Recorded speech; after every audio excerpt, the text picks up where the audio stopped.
Mummy હા જો spicy રીંગણા યસ હાલ બનાવી આવા મસાલાથી ભરપૂર સ્પાઇસી રીંગણાનું શાક ખાવાનું ના ભૂલતા. તો તેના માટે લાંબા રીંગણા લઈ તેના વચ્ચેથી કાપા પાડી આ રીતે બધા રીંગણામાં આડા ઊભા કાપા પાડી લો. પછી તેના પર મીઠું લગાવી આ રીતે તૈયાર કરી એક ડીશમાં ધાણા જીરું, ચટણી, ગરમ મસાલો, હળદર, શેકેલું જીરાનો પાવડર, આમચૂર પાવડર, ચણાનો લોટ, મીઠું, ત્યારબાદ બધું મિક્સ કરી રીંગણા ઉપર આ રીતે વારાફરતી બધા રીંગણામાં મસાલો લગાવી દો.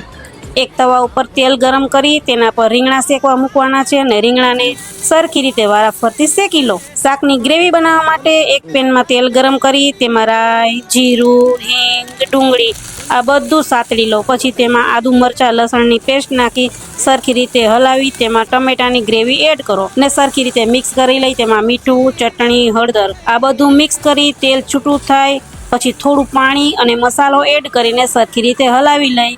બધા રીંગણા ગ્રેવીમાં નાખી હલાવી લઈ 5 મિનિટ સુધી ચડવા દો. ત્યારબાદ તેના પર કોથમીરથી ગાર્નિશ કરો તો તૈયાર છે મસાલાથી ભરપૂર સ્પાઇસી રીંગણાનું શાક.